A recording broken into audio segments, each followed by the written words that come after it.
Hello and welcome back to another episode of Elevate Your Life podcast. We hopefully have nailed the video recording as well. So if you are watching us, hello and welcome.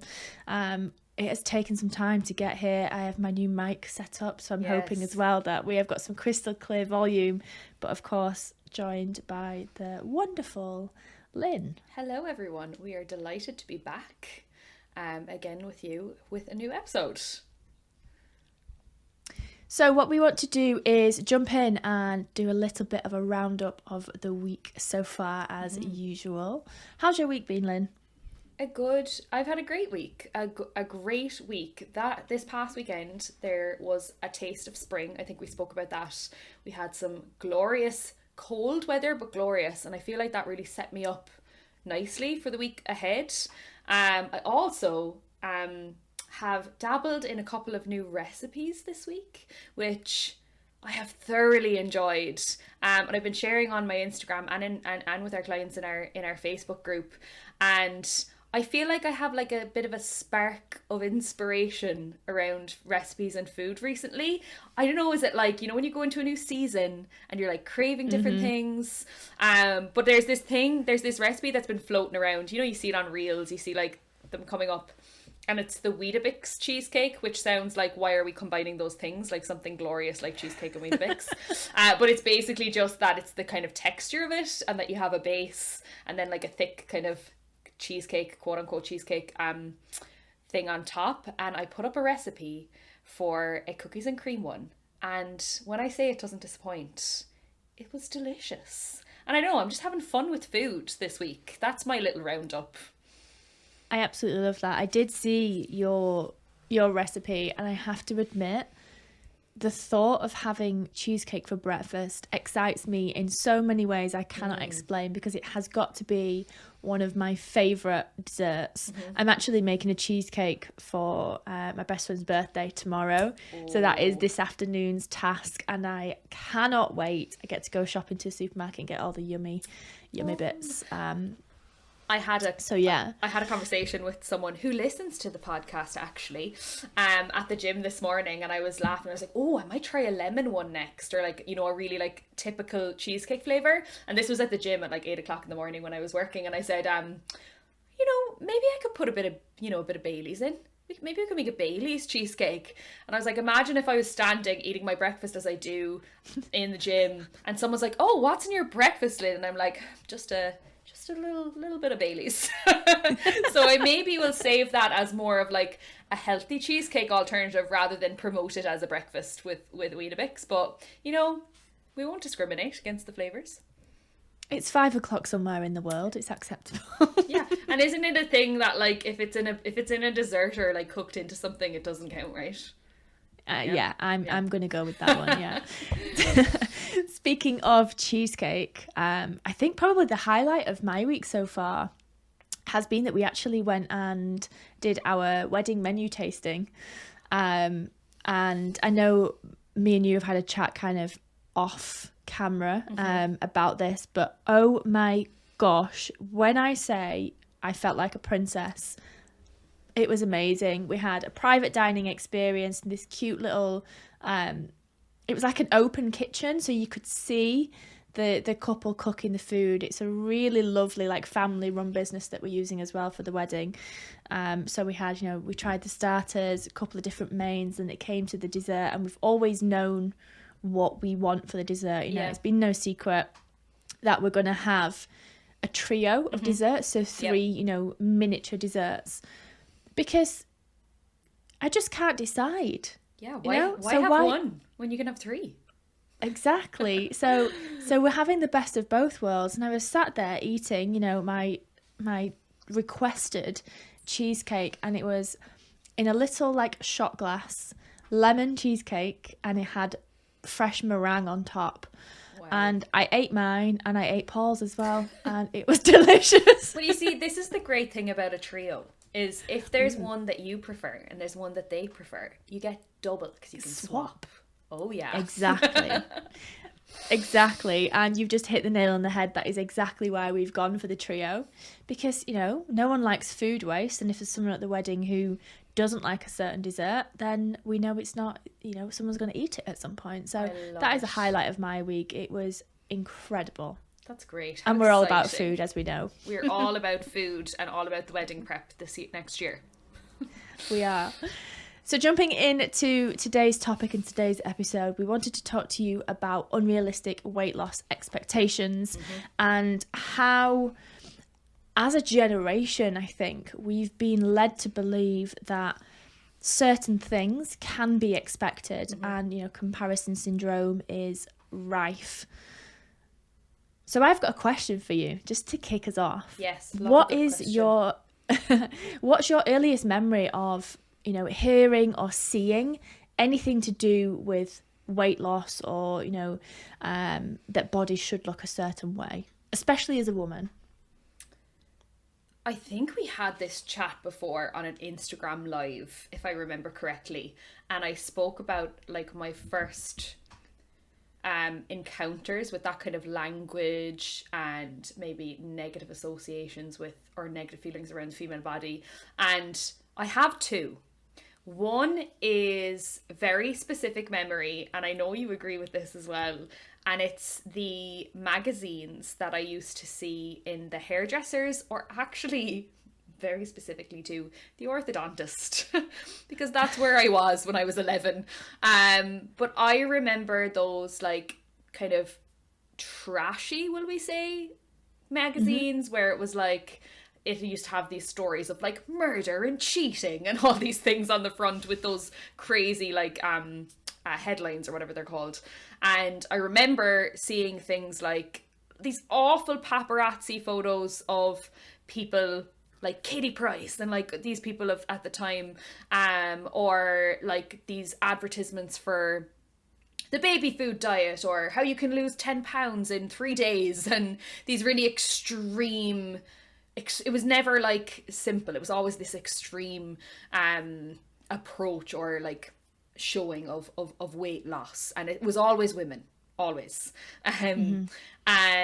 And I remember seeing those magazines and flicking through them, too young to be looking at things like that and exposed to things like that.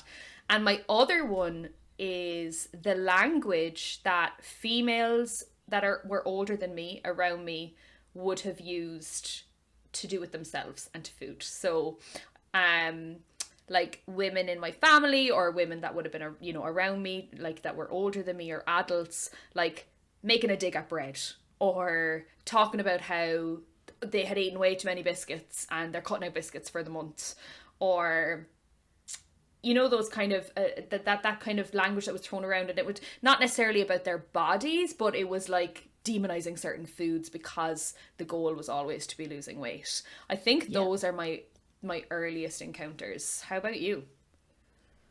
I think I have to agree with you in terms of the language and the certain foods as well. I do remember being on a school trip. Gosh, I must have been. It was actually, we went away on a school trip as well. So I don't know, I was maybe 9 or 10. It was definitely in primary school. And it's just hearing, flippant conversations from adults and teachers that were there, minding us about similar things. And obviously when you go on a school trip, you get the food that's given to you, and when you're out all day, it was like an adventure trip. So we went away, I think it was a full week, to Hornsey, which is like, it's on the coast in the UK, and I'm pretty sure every primary school in the area went there at some point. So it's like long days out walking, got your wellies and you take your packed lunch. And every day was a sandwich. And I do remember someone specifically saying, I'm not eating bread. I need to lose weight. I'm not eating bread. And that's all we'd got all week. So this, particular adult wasn't having lunch because they weren't eating bread. And, when you're around girls at such a young age, obviously I remember it, it was 25 years ago. It concerns me as to how that impacts people if you don't have, that that greater awareness around what foods you can consume, and that bread isn't the enemy. And that's been an ongoing thing. I think one of the other bigger things that kind of sticks in my head is the fats being the enemy. And this is obviously in media. We're talking, I was a little bit older, but it's it's a cyclical thing. It comes and goes. And there was a big period of time where fats are demonized, so everything was 0% and fat free, and you don't eat this and don't eat that. And again, without that knowledge, it's very, very detrimental, I think, to your understanding and to a lot of people's understanding around what someone's body needs. Yeah, it's 100% a lack of understanding, because I think sometimes when you're like, when people are asking you and you're giving them advice, it's not that they're ignorant, it's that they just don't understand that you can have these foods within moderation. And unfortunately, it is the media and these magazines and things that it's instilled in us. Like, you can't feel bad for not understanding or having had that, from very young, just like us. These are the buzz things that were around. So of course people are led to believe that they can't have a certain food, or that they, will be successful in their weight loss goals if they cut out this food. I only had a conversation with a woman today about how she's finally accepted that she can eat potatoes with her dinner, because she always just thought that it was something that should be left out if you want to lose weight because it's carb. But yeah, it's crazy, isn't it, how those conversations can have such a huge impact on you as a young, impressionable teenager. I think it doesn't help as well when you get programs like, is it the US program The Biggest Loser? And it's the sole focus is to lose as much weight as possible in that specific amount of time. And hats off to anyone who applies himself to that, because from a health perspective, you are doing yourself a world of good by looking after your heart health and reducing your chances of getting diabetes and all these other things. But when the limelight is shone on intense, short-term, lose all this weight and the biggest loser wins, again, it makes everyone else feel inadequate. And it's encouraging the opposite, like the complete wrong approach to getting sustaining something for your life. Like those people on the shows, because there's one that's very controversial, I feel, at the moment in Ireland. It's on currently being recorded, called Operation Transformation, and any Irish people, it's just like the Biggest Loser. Any Irish people listening to the podcast will know recently there has been some controversy, because each week it's solely weight focused. Now they do record and they show them throughout the week, but if you're going to you'll never maintain anything if you're going to put all the focus on that number and on this, really dramatic, drastic life changes, when really they need to be so much smaller and sustainable.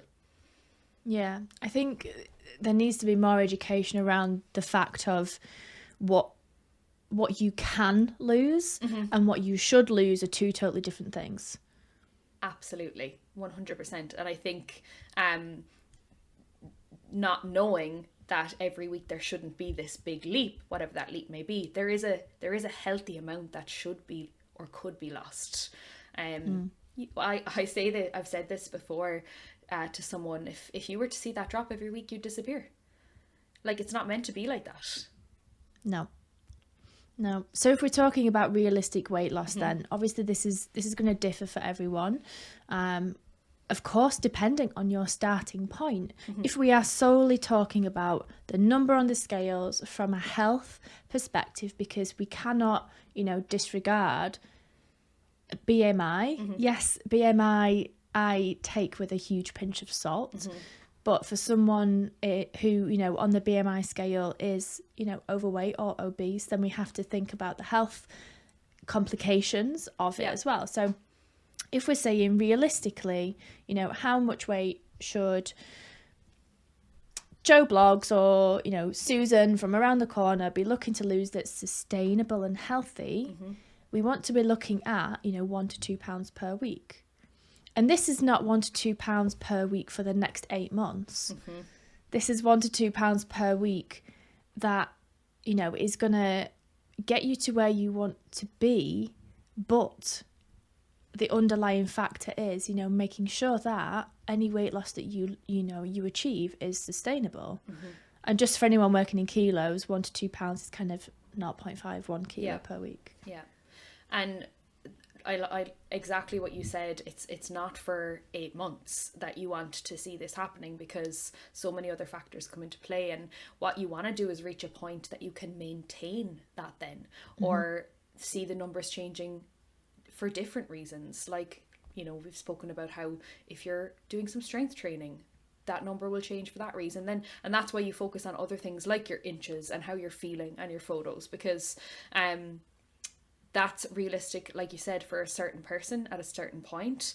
But that's why progressive, you know, looking at it progressively over the months and not just focusing on the number is so important.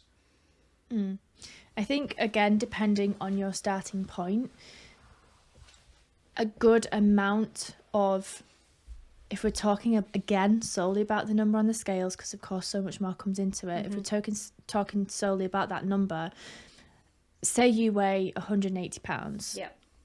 I think that's just over 80 kilos, 82 kilos ish. If you aim to lose 5% of your total body weight, that is a good start. Yeah. So 5% is 9 pounds. So, you know, just over half a stone. Losing 4 kilos is fantastic, and it's going to pull you out of, you know, that potentially dangerous zone of, you know, health implications, type 2 diabetes, you know, heart problems. There's so much benefit to it from the health perspective when you take the focus away from trying to lose as much as you possibly can in such a short space of time. So what do you say, Jem, to people who come to you, like if you get an inquiry and they are like, I want to lose, I have a, you know, this event in 8 weeks time and I want to lose, you know, 20 pounds, 25 pounds. What do you think about that kind of number goal? I would say, why are you so focused on that number? What does that number mean to you? You know, if you were to lose the 20 pounds that we're saying right now, and I could guarantee that the number on the scales is 20 pounds down, how is that going to make you feel? And do you think you will be happy? Or have you got an image in your head of how you want to look and feel when you see your reflection in the mirror? You know, have you got an outfit that you know you want to wear that when you look at it hanging up, you think, that is going to make me feel absolutely unstoppable? Because that's what it's about. When you shine with confidence and when you walk into a room with your head held high, people aren't looking at you. You don't have a number hovering above your head. No. So if we can take that association away from the number on the scales, yes, of course, it's a, you know, it's a measure of progress.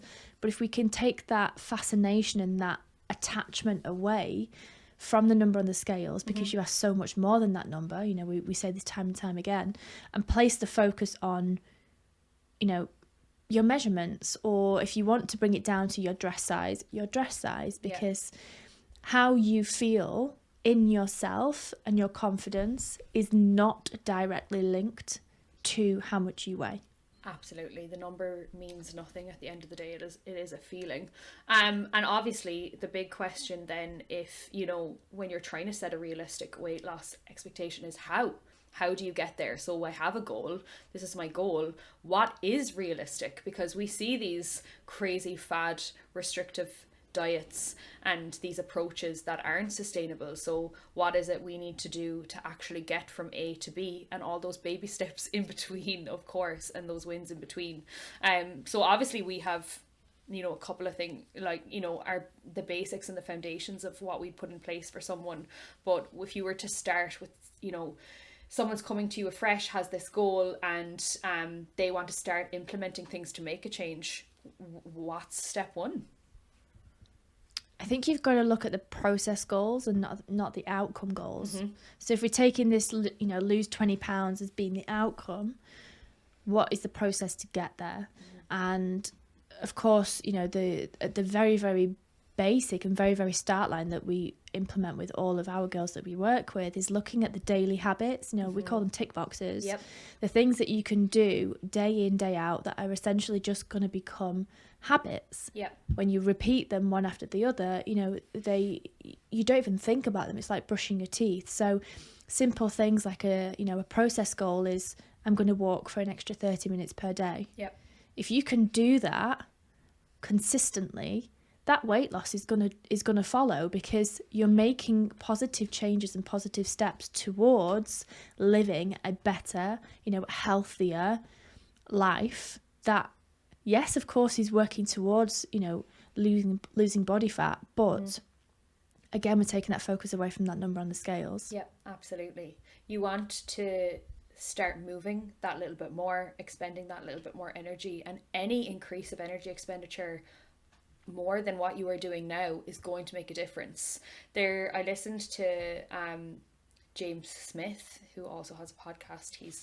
People listening might know him, and he did a show, I think, in the UK at one point, or he did a couple of episodes of this program where he helped some people out and helped them make a change. And one of the things he said was he walked into this woman's house who was looking for change and had a look in the fridge, etc., and there was fizzy drinks in the fridge. They weren't diet fizzy drinks, and she had spoken about these restrictive diets that she had done and these massive crazy changes, and he said, how about we just stop drinking, you know, full sugar Coke for 4 weeks, and you do a 30-minute walk a day, start working towards 10,000 steps and see what happens. And she was like, that won't make a big difference. And really it does come down to those small changes, those small habits, and just understanding that something like a drink like that will drive your caloric intake up. So it is those kind of small things that need to be focused on. Yeah, you want to set yourself up for success, because if you dive head first and you try to change absolutely everything at once, you know, you're setting yourself up to fail. And there's nothing worse than feeling like you're nailing something for a week or two. You know, you've got all these things going on, you're juggling so many plates of things to change, but also on top of, you know, the kids or life or your marriage or work or your friends and your social life. It's going to get to a point where all these plates stack up and then they come crashing down. I often say to everyone on our team, you know, we have to build those foundations. As cheesy as it sounds, I'm sure you'll all have heard of the analogy, you can't build a house without the foundations, because then the cracks will appear. Yeah. It's exactly the same. If you dive head first and you tell yourself you're going to go for a run every day, you're going to go to the gym, 6 times a week, you're going to eat healthy, you're not going to eat chocolate, you're not going to drink alcohol, something's going to give. Yeah. Whether it is, you forget to do your food shop, or you have a stressful day at work, or, the kids are running riot and you just don't want to cook. Something is just going to trigger, and you're going to think, sack it, can't be bothered with this, it's too much hard work. Yeah, and that's why also it's so important, in these, we all have them, these crazy weeks where lots can go wrong. You need to reflect and look at what went right, what 1% did you change. So okay, you had that crazy work, okay, you had to have that dinner that wasn't really on plan, and you missed that walk, you didn't quite hit the steps that day, but what happened the day before that went well? What little thing did you do this week that you have never done before in this past month? I'm always saying that to new starters. Like, okay, so this week didn't go so great in this sense, but like, what about that workout you did, or the fact that you cooked that wonderful meal for your family, or that, whatever it may be, 4 weeks ago, would you have done that? No, you wouldn't. So I think reflecting as well is such an important part of the process. And don't just look at the A to B. Look at those small wins every week that are adding up, and that's why we get our clients to reflect and tell us their wins, because you forget those small things, and to express gratitude and give yourself the pat on the back. Taking that step back so that you can see the forest, not just the tree. Yeah, we love the metaphors. They're so easy to understand and to relate to, though, and yeah, 100%. Something as simple as the forest and the tree, metaphor is Everyone will have heard of it. When we're talking for the nutrition side of things, and when you do want to make a change and you have that person coming to you with the weight loss goal, often the question, and I think we both get it in our inboxes a lot, is like, well, what do I eat? How much do I eat? Is it the 1,200 calories that we've spoken about before that my fitness pal loves to throw at people? Or where do you even begin? I think the biggest misconception is that you have to, slash calories, or you have to start and do tons of cardio to see a change. And the honest truth is, you could do that. You could, and you would see results. Yep. You could jump on an 800 calorie diet. And 800 calories sounds ridiculous. Now, a child would eat more than that. But realistically, that is what things like the Cambridge diet put you on, or Herbalife. And we've had so many women come to us in the past who are terrified of eating food because they've been told they can only have 800 calories. If you eat 800 calories per day and you're used to eating 2,500 3,000 calories on average per day through the week, of course you're going to lose weight. You're pretty much in starvation mode. Your body's going to wonder what the hell's going on. Yep. Absolutely. And this is the problem with those approaches, is that someone sees results in 1 week, and they want to continue with that, but what they're doing, the actual process of what they're doing, you couldn't keep up because your energy is going to plummet, your sleep's going to be poor, or with all the other things that come along. I do think it is a common bit of feedback that we get when we do give someone a calorie target. They're like, no, that's way too much food. I can't eat that much food. I can't eat that much food. I feel so full. This isn't going to help me lose weight. And, we preach and say, or we like, just trust us. Just give it a go. Build it up. Because if you want to make, that long-term, sustainable, healthy weight loss, you want to just be in a slight calorie deficit, so that you have a really good starting point. There's no point starting in a hole because you'll have nowhere else to go. Whereas if we start you right underneath, in a very slight calorie deficit, so what I mean is you're burning more than you're intaking, you have a really good starting point. You're fueled, you're full, you're energetic, you're going to have, great workouts, you're going to sleep well, and then we can just chip away nice and slowly. And that is the approach we take. And obviously everyone's caloric intake is different. It totally depends on their body composition, their activity levels, in terms of it. Like, we can't just give you an amount of calories to eat. There's no blanket. And that's very important too. There's no blanket. There's nothing that works for everyone. But yeah, that's it. It can be done so sensibly and in an enjoyable way where you don't have to cut out all the things you love. I'm gonna have a little bit of a rant right now, and for anyone who knows where I'm from, you're probably going to be able to pick out, I'm not going to name names, I'm not going to name and shame, but you're probably going to have an idea of what I'm talking about. But there is a local company who have very successful, but we've had girls come to us after training with them, and essentially they do group classes. They do group classes multiple times a week with a nutrition plan that they give out.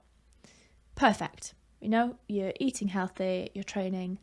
However, they, from what I've been told, and from people, the girls that are on the team that I've passed this message on, the same nutrition plan, exactly the same, is given to everyone, regardless of whether you're male, you're female, your age, your experience, your current starting weight, how much muscle you have, how much you're training. The same nutrition plan is given to absolutely everyone. And they weigh, it's a little bit like Slimming World and, Weight Watchers. They weigh everyone every week in front of the whole group. And I just think, what?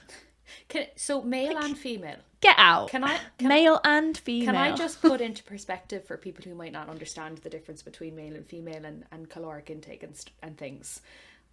We've coached males. I've coached males, many fantastic men, and I have had them dropping, body fat, 6 foot men, dropping body fat, eating close to 3,000 calories.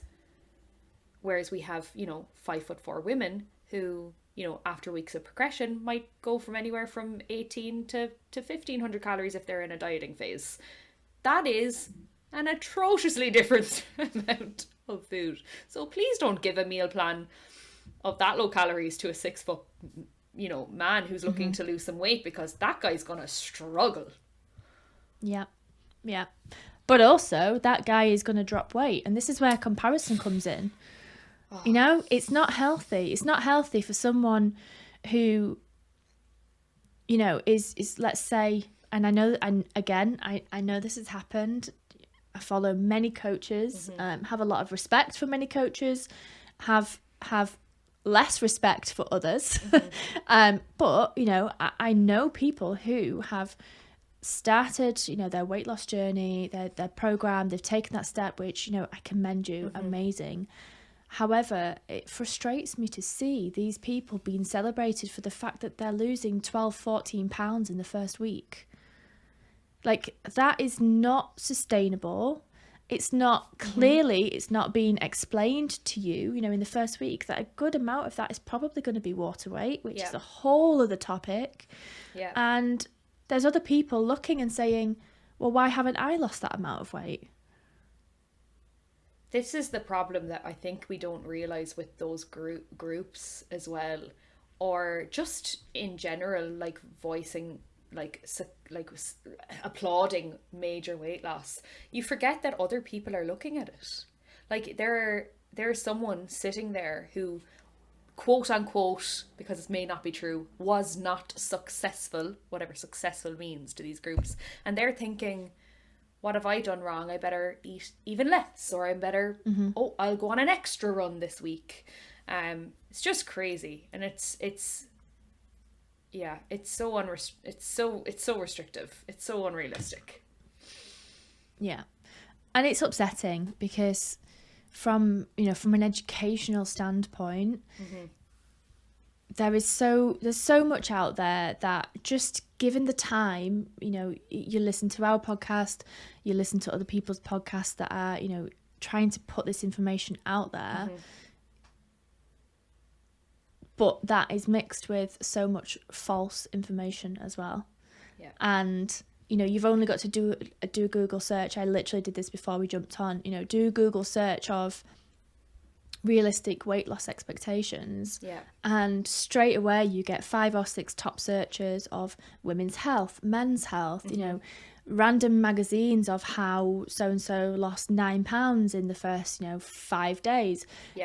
It's so mixed. Yes, there's bits in there from the NHS and from reputable sources, but that is overpowered by news articles of magazines that are cleverly written with the right SEO for people to find and for Google to pick up on, to give people what they want to hear, not what they need to hear. Yeah, absolutely. Finding the right sources, I think we mentioned this last week as well, but just finding the right sources of education is so important. Knowing where your information is coming from, and avoiding these like flashy, I like to call them the sexy sales, but the things that are gonna, it's why we love like Amazon Prime and these quick things. That health doesn't happen like that. It doesn't happen overnight. It doesn't happen in 1 week. So hopefully if you're listening to this and you have looked to those sources before, it'll give you a better idea of how you could approach your goal. What do you think then, if you were to leave someone with like 3 or 4, just tips to start, to make a change, what would you think one would be? Start small, probably smaller than what you feel comfortable with, because it's going to be maintainable. So exactly as we said earlier, get outside for 30 minutes per day. Just go for a nice gentle stroll. And if you can do that every day, I guarantee, if nothing else changes other than walking for 30 minutes more, you will see a positive change. Yeah, mine would be as well, set yourself a goal that is like performance or feeling based. So rather than numbers. Like, that's okay, and there's nothing wrong with having a goal like that, but have it reflect over what you really want, and set it like a feeling goal. You know, set yourself that, you know, in 6 weeks time, I'm just going to feel more confident walking down the street. I'm just going to, you know, something like that. As we said, it's really important to you know, that they're the things that will carry you through. Any other ones? Don't be scared to ask questions. Yes, I love that. I don't care who you are, where you are in your life, how old you are, whether you're experienced or not. Everyone has something to learn. And especially, again, if you're just starting out on your journey, you know, do your research, consume information, and learn for yourself what you think you should trust and what you shouldn't. Just because someone has, you know, X amount of thousands of followers on social media doesn't mean that they know what they're talking about. You know, look for things that are either scientifically backed or, you know, are reputable sources, can be, you know, repeated, or you find repeated, like what they're saying, repeated across multiple different platforms or sources as well. And ask questions. If you're unsure, ask. Yeah. There's no harm. Yeah, absolutely. I was funny that you said that, because I was going to say find a friend to do it alongside, or someone like-minded, because I think that's a game changer. But I think we've covered the kind of important things to just start and make that change, and some of the things to avoid. Yeah. So on that note, I hope you guys have managed to take something away from this episode. As we said at the beginning, you know, unrealistic weight loss expectations, it is a huge topic to dive into. And we just want you to start small, to set some process goals, not just outcome goals, and to always remember that whenever you start your journey, you're not in it alone. There's always someone there that you can have alongside you, whether it's a friend, family, or if you do want to kind of reach out and go down the coaching route, so that you have the guidance that you need. Never be scared to ask questions. Yeah, we are here to answer them and help, so don't ever hesitate in reaching out to us. Absolutely. And on that note, if you do ever have any questions, you can pop over to our Instagrams, because every Friday morning at 8 a.m. we do a Instagram live, and we are there to answer all of your queries. Absolutely. So for today, thank you so much for listening. Please, of course, like and share and subscribe if you're enjoying listening to our podcasts. If you're on YouTube, give us a thumbs up, and we will see you in the next episode. See you next time, guys. Bye. Bye.